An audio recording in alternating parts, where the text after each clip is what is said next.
Hello friends, स्वागत है आपका आपके अपने लीगल चैनल सोच पर प्रहार में। मैं हूं एडवोकेट सनी शर्मा। और दोस्तों, मुझे पिछले बहुत समय से कमेंट्स में आप लोगों का रिक्वेस्ट आ रहा था कि सर मेंटेनेंस पर कुछ बनाएं, स्पेशली उन लोगों के लिए जिनकी सरकारी नौकरी है, वो लोग अपना मेंटेनेंस कैसे कम करें।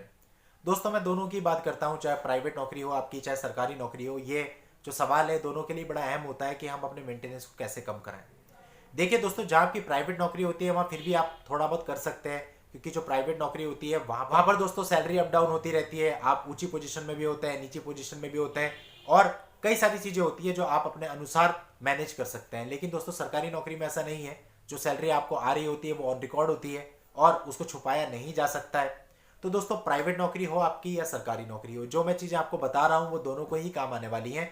बहुत इंपॉर्टेंट वीडियो है, क्योंकि मेंटेनेंस कैसे कम कराएं ये बहुत बड़ा प्रश्न होता है दोस्तों। और अगर इसमें आप सावधानी से नहीं चलते हो, जल्दबाजी में अपने कागज दाखिल कर देते हो, तो आपके ऊपर मेंटेनेंस का एक ऐसा भार पड़ेगा जिसको उठाने के लिए आपको बहुत मशक्कत करनी पड़ेगी दोस्तों। ऑफिस ऑर्डर को कम करवाने के लिए आप हाईकोर्ट जाएंगे, वहां से भी होता है कम या नहीं होता, कुछ गारंटी नहीं है। तो इसलिए मेंटेनेंस लगने से पहले ही आपको ये सारे काम करने हैं जो मैं बताने वाला हूँ।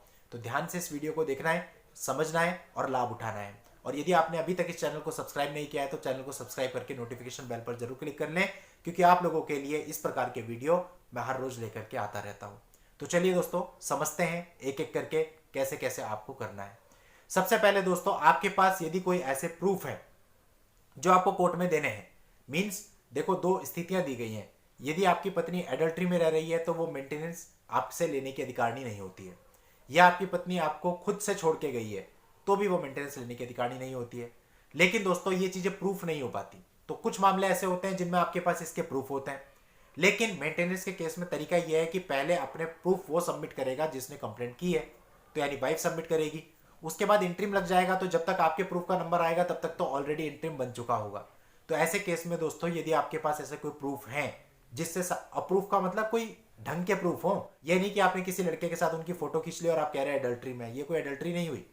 कोर्ट की निगाह में एडल्ट्री तभी मानी जाएगी जब आपके पास पुख्ता सबूत हो जिससे पता चलता हो वो नाजायज संबंध में दूसरे के साथ है। इसी तरह से घर से छोड़ करके वो अपनी मर्जी से गई है, ऐसा कुछ आपके पास तथ्य है ऑन रिकॉर्ड, तो उसको भी आप ला सकते हैं। और इस सबूत को आपने अपने एफिडेविट के साथ ही अटैच कर देना है। जब आप रजनीश वर्सेस नेहा का एफिडेविट देंगे उसके साथ ही अटैच करके आपको कोर्ट में दे देना है, ताकि इंटरिम पर जब बहस हो तो वो चीज ऑलरेडी आपकी पत्रावली पर हो। गलती ये होती है कि वहां पर हम कोई कागज इस तरह का दाखिल नहीं करते, और होता क्या है कि जब हम आगे बढ़ जाते हैं, उस पर बहस होती है, तो बहस के टाइम पे हम जो चीजें बोल रहे होते हैं वो ऑन रिकॉर्ड होती ही नहीं। तो आपके पास दो तरीके हैं। यदि इस तरह की कोई चीज है एडल्ट्री से रिलेटेड या इस चीज से रिलेटेड कि वो खुद से घर छोड़ के गई है, तो उन दोनों कागजों को आपको या तो अपने रिप्लाई के साथ फाइल कर देना है, और या तो अपने जो एफिडेविट सुप्रीम कोर्ट वाला दिया है उसके साथ फाइल कर देना, ताकि वो एटलीस्ट पत्रावली पे आ जाए और जब आप बहस करें तो जो जज साहब है वो उसको एंटरटेन कर सके। अदरवाइज आपकी वो बात कहीं एंटरटेन ही नहीं होगी, केवल वर्बल आप जो भी बोलते हो उसकी कोई वैल्यू नहीं है। कम से कम ऑन रिकॉर्ड कुछ हो। पहली बात तो हो गई ये।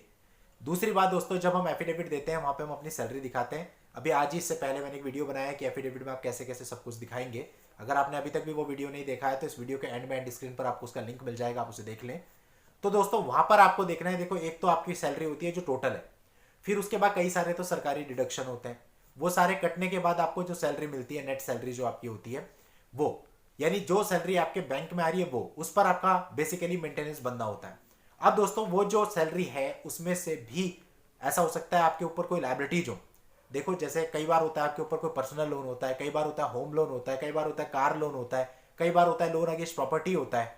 इन सब की ईएमआई को आप जोड़ लें, और जो ईएमआई हो उसको टोटल आप अपने एफिडेविट में दिखाएं कि इतने में से मुझे इतनी तो ईएमआई देनी पड़ती है, जैसे कि मैंने इससे पहले वाले वीडियो में एफिडेविट में दिखाया था। इसके बाद दोस्तों दूसरी चीज आती है, जो लोग भी आप पे डिपेंडेंट हैं, यदि उनकी अपनी कोई पर्सनल सोर्स ऑफ इनकम नहीं है तो उनके बारे में आप बताएं कि उनके दैनिक खर्चों पे आपका कितना खर्च हो जाता है। अब ऐसा भी नहीं है कि इसको बहुत ज्यादा बढ़ा चढ़ा के दिखा देना। फॉर एग्जांपल, आपकी मदर आप पे डिपेंडेंट है, आप दिखा देते हो कि मैं 30,000 अपनी मदर पे पर मंथ खर्च करता हूं, तो कहीं ना कहीं आप गलत कर रहे हैं। क्योंकि फिर कोर्ट कहेगी कि जब एक आदमी के लिए 30,000 लग रहे हैं तो वो तो आपकी वाइफ है, तो उसको 30,000 क्यों ना दिया जाए जब आप मदर पे 30,000 खर्च कर रहे हो। तो ऐसा भी नहीं करना है, एक बैलेंस लेके चलना है, एक जेन्युइन फिगर दिखानी है कि आपने बता दिया कि ठीक है 10,000 ऑब्वियसली खाने पीने में इतना लग जाता है, 10,000 एक आदमी का रीजनेबल है, आप दिखा सकते हैं। इसके अलावा आप दिखाओगे मेडिकल ट्रीटमेंट, अगर उनके साथ कोई प्रॉब्लम है, जैसे कुछ मामलों में होता है कि मदर को या फादर को कोई प्रॉब्लम है, उनका मेडिकल ट्रीटमेंट चल रहा है जिसपे काफ़ी खर्चा हो जाता है, कोर्ट को भी पता है। कोई ऐसी सिचुएशन होती है, दवाइयाँ कितनी महंगी है, एडमिट कराना पड़ता है। किसी एक अभी जो मैंने एफिडेविट दिखाया था उसमें फादर को हार्ट की प्रॉब्लम थी, किसी में कुछ और प्रॉब्लम होती है, तो उन सब में बहुत मेडिकल खर्चा आता है। तो वो सारा मेडिकल खर्चे के जो ट्रीटमेंट के कागज हैं वो सब भी आप एफिडेविट के साथ दाखिल कर सकते हैं, कोर्ट को बता सकते हैं। इसके अलावा दोस्तों यदि बच्चे आपके पास हैं या बच्चों को आप पर मंथ कुछ भेज रहे हैं, भले ही वो वाइफ के पास है, तो उस चीज को आप कोर्ट के सामने ला सकते हैं कि आप अपने बच्चे को इतना दे रहे हैं। अब दोस्तों इन सबसे भी इंपॉर्टेंट चीज जिससे आपका मेंटेनेंस कम होगा वो होती है आर्ग्यूमेंट्स। सबसे मेन चीज दोस्तों कि जो व्यक्ति, जो भी आपके वकील साहब कोर्ट को कन्विंस कर रहे हैं, वो कन्विंस कैसे करते हैं और कितना कर पाते हैं। कोर्ट जितना कन्विंस होगी उतना मेंटेनेंस आपका डाउन हो जाएगा। ये सारी चीजें, ये सारे कागज पत्र उतना मायने नहीं रखते जितना मायने रखते हैं आपके वकील साहब के आर्ग्यूमेंट्स ऑन इंटरिम मेंटेनेंस। तो उनकी जो क्वालिटी होती है वो अपने क्वालिटी के अकॉर्डिंग इन सारे कागज पत्रों का रेफरेंस लेते हुए जितना कोर्ट को कन्विंस कर देंगे, कोर्ट उतना डाउन चला जाता है और आपका मेंटेनेंस कम से कम बन जाता है। और दोस्तों यहीं पर अगर हमने अपने कागज सही तरीके से पेश नहीं किए या आर्ग्यूमेंट में कोई कमी रह गई, तो जो आपका मेंटेनेंस होता है फिर वो हाई बन जाता है। फिर उसको कम कराने के लिए बड़ी मशक्कत है और बहुत मुश्किल ही कम होता है, ना के बराबर प्रोबेबिलिटी होती है कम होने की। बढ़ जरूर जाता है लेकिन कम नहीं हो पाता। तो इसलिए दोस्तों आपको कोशिश ये करनी है कि पहले ही इनिशियल स्टेज पे ही आप सारी चीजों का ध्यान में रखते हुए वो मेंटेनेंस अपने ऊपर बंधवाएं जो कि रीजनेबल हो और जिसको आप पे करने में सक्षम हो। तो दोस्तों छोटी छोटी जानकारियां होती हैं जो हम सभी को चाहिए और ये छोटी छोटी जानकारियां हमारे केस को बहुत मजबूत बना देती हैं। तो दोस्तों उम्मीद करता हूं आपको ये सारी जानकारियां पसंद आई होंगी और आप इस चैनल पर बने रहेंगे ऐसी ही जानकारियों के लिए। वीडियो अच्छा लगा हो तो इसे लाइक और शेयर जरूर करना ताकि और लोगों तक भी इन्फॉर्मेशन पहुंचे। और नेक्स्ट वीडियो में ऐसी नई लीगल जानकारी के साथ मैं आपसे फिर मिलता हूं। तब तक के लिए good bye and thank you for watching. Take care.